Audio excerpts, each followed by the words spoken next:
Hey, what's up guys? This is Anthony from Anthony's Customs, and for this video we are looking at the 4 Horsemen Mythic Legions URKKU figure. So the Mythic Legions is just this group of basically different people and creatures and gnome type things and dwarfs that have armor on them, essentially. So it's a really cool line of figures. They're definitely a higher price than most other figures in this scale, but there's a reason for that. So I'm going to be reviewing at least about 5 of them, maybe a little bit more, and we're going to see if they're any good. And I'll tell you right now, they're definitely decent, and mostly are pretty darn good. So let's just get them off the stand and take a closer look. This guy stands just about 19 centimeters, which makes him about 7 1/4 inches. So he does have a little bit of size to him, and I have to say I really like the sculpt work. In general, as a rule, I'm not a fan of the larger 4-pack that some superhero designs have. I prefer the narrower and then probably a 6-pack, but it's not a big deal. That's fine. That's just personal preference. They did a good job with the sculpt. It's really nice. And here's the thing about these guys. They have a ton of paintwork on them. All of the skin is shaded. All of the armor has like a weathering effect, whether it's rust or something else. And then we have a lot of detail paintwork, as you can see, for the waist and loincloth and all that kind of stuff. And the other thing about these guys, which is both good for the figures and good for them because they're able to keep the price point down, is they have removable shoulder pads and in some case other pieces also. And they come with generally a good amount of accessories. So before we get into the figure anymore, let's talk accessories.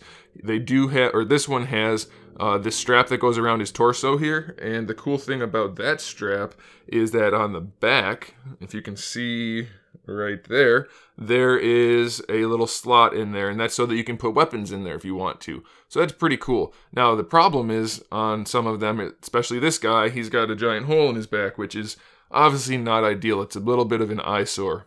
As far as the interchangeable armor goes, or at least removable armor, they just pop off right there. So they do have that articulation going for them. But if you want to take the armor off and army build these guys, they encourage that, obviously, because they want to sell more, but it worked. I mean, they did a good job with that. You can remove the armor if you want it off. Sure, you do end up with some peg holes in the back, but having the ability to do that is pretty cool. You will see some of the other figures that have the same, actually we'll leave those off, have the same armor, some have different ones. So you could even interchange with other figures that have slightly different designs if you wanted to, so that's pretty cool. So moving on to the other accessories. You already saw the strap there.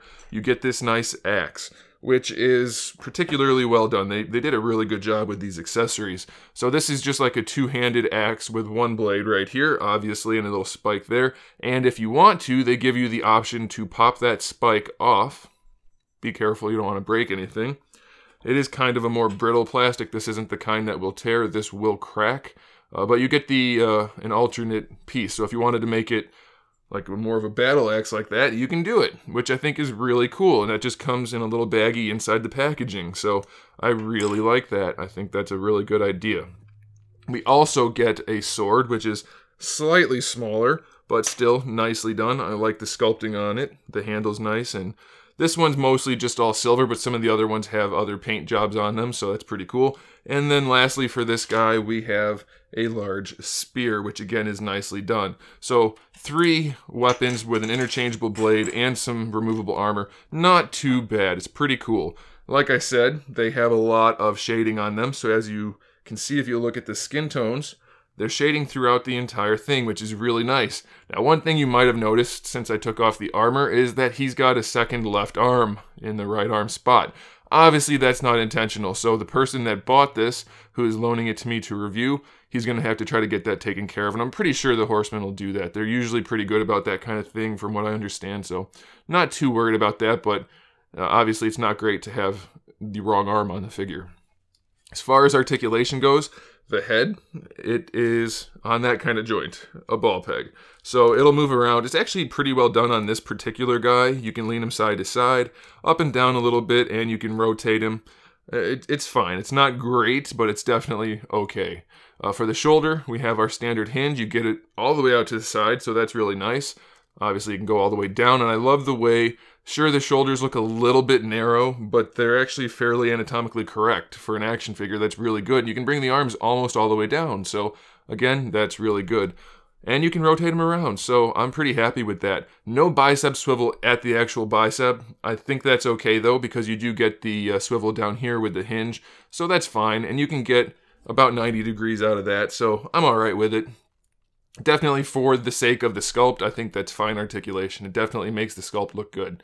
We also have a swivel at the armor, so you can bring that around to the back if you want to, like that, or you can leave it like that. And then the wrists all have a swivel and a hinge in them. So again, pretty good. For the torso, we have a ball peg, which allows for obviously the rotation, and it can lean back and forward and side to side. So you shouldn't really have any trouble posing him. This whole piece, excuse me, this whole piece is a really soft plastic, so it won't get in the way at all, and it looks great. So they nailed it. And then there's another little loop right here, another little strap where you can put his sword in there if you want to. So again, more posing options. Now for the hips, we have this kind of unique design in that it's just a big block, which is fine because it's mostly hidden, with a swivel for the legs to go forward and back, and a hinge for them to go out to the side. It is a little bit loose, but I don't think it's really going to be an issue. And then you can see right here you have your thigh swivel. So it's ugly if you look for it, but with this down, you're not going to really... Oops, you're not going to really be able to tell, so it's fine. And then for the knees, it's just like the elbow. You get the hinge, and then it'll rotate around, so that's fine. There is a little bit of a paint issue, but hopefully that's not the case on all of them, because it is a bit of an eyesore. And then for the ankles, they use an actual ball hinge, which is pretty cool. You can take the foot that far back, you can bring it pretty far forward, and you have also an ankle rocker built into the foot itself, so you don't even really need that ball hinge, but you have it. So you can pose the foot pretty well. I do think the feet are a little bit big. I know they're wearing armor, but they seem a bit oversized compared to the rest of the figure. Still, all in all, it's a really nice figure, and I like the fact that we have the interchangeable parts, the really nice sculpt, and really nice paint job. So I have to say I recommend these. They were a Kickstarter type of item, so most of them were sold through there. I know Big Bad Toy Store is carrying some. They've already sold out of some, but if you check the link in the description below, you should be able to find whichever ones are still available, and maybe you can grab this guy. I'm not sure which ones are still available at the moment, but there you go. Thanks for watching, guys. I do recommend this figure, and I also recommend that you subscribe to the channel. I have new videos every single day, and I think you'll probably find something you're interested in. We talk about action figures, video games, movies, TV, all kinds of stuff. So make sure you subscribe, guys, and in the meantime, keep collecting.